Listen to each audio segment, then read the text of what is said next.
Right, a new batch of shafts here, all ready to go. They're straightened out.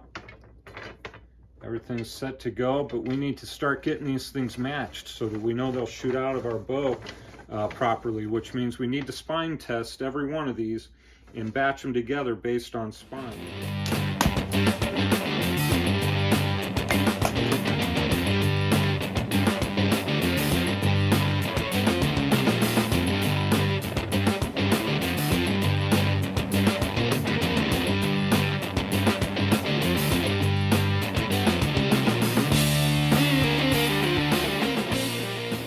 Back to the shop again this week. We are going to turn our attention from making bows to arrows again. This is a spine tester that I put together. It is a much better scenario than the one that I was using prior to this. Stick with me. I'll show you how to get this one built.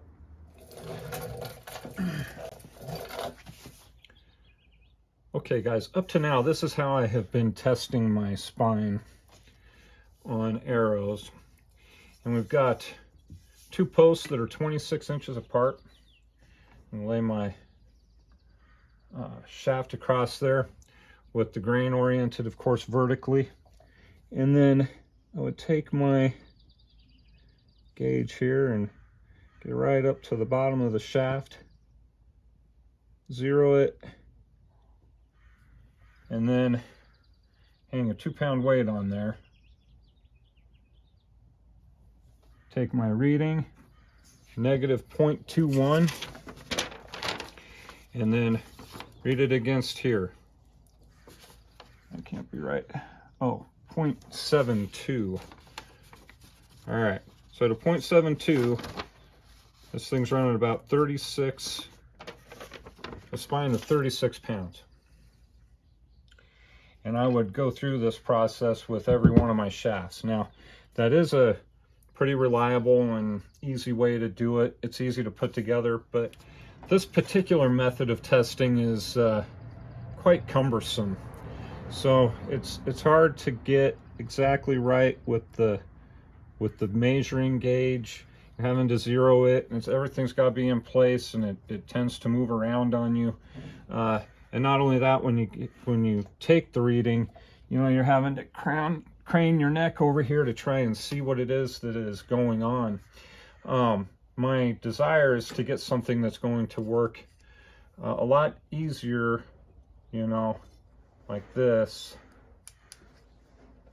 And as the deflection goes, we'll have a gauge that's going to be very easy to read, and it reads from the top down instead of from underneath.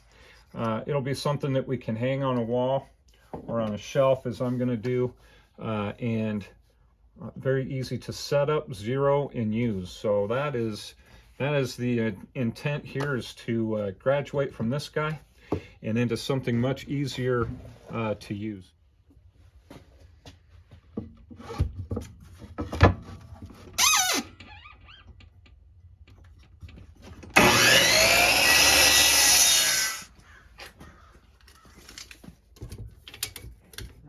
My length is exactly 28 inches. So to get 26 inches space, I'm just going to set my combination square to 1 inch here. And know that I'm going to get a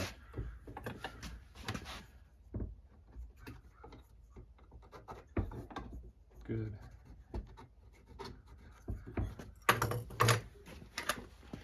26-inch gap here, and that's the span that we want the arrow to rest on, or the arrow shaft should rest on, 26 inches apart. So I'm going to also come up 1 inch. Let's see here. I'll make sure that I come up 1/2 inch on that mark.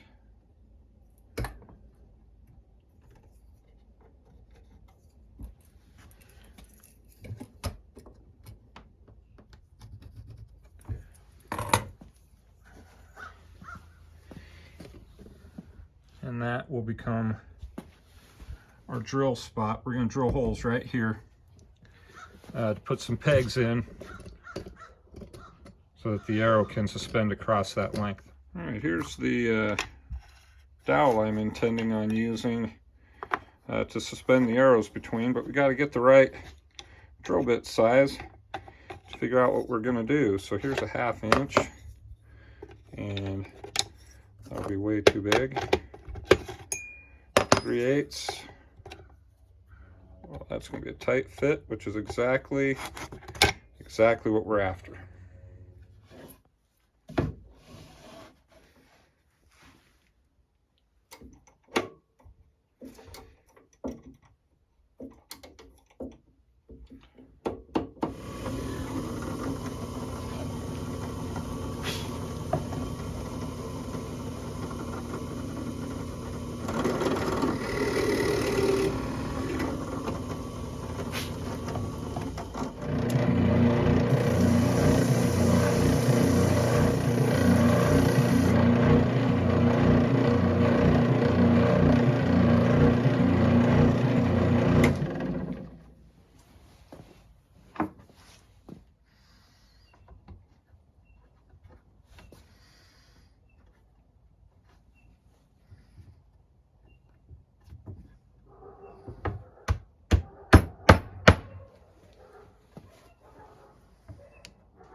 So here is a quick once over on what we got going on here. The pegs here are 26 inches apart, and I have a 2-pound weight here, and that is how you measure spine, or at least how you get the deflection. And then the traveler scale here will let me know the amount of deflection that occurs when the weight is put on there. All right, so you saw me operating it there a minute ago. Anyway, so this is just kind of a gravity hold. I've got a wedge in here to hold it in place. Take the wedge out, it'll pop right out. Put some hangers on the back side of it here So it'll just go right on my shelving unit, just like that, and allow me to operate it, you know, from up here. At least for ease of use, you know, and it puts it right at eye level, makes it a little easier to manage. There's a chart here, kind of gives you the deflection in fractional inches, or not fractional, but percentage in inches, and what the corresponding weight would be. But overall, it seems to work really pretty well. Much easier than my previous setup. And I can get them in and measured very quickly with this particular jig. So, you know, guys, thanks for hanging out with me this week. No bows, but you know, arrows are a big part of our endeavor. They say any old stick can make a bow, but it takes a lot of effort to make a good arrow. So that's what this tool helps us do. So thanks again for joining me this week, you guys, and I will catch you next week.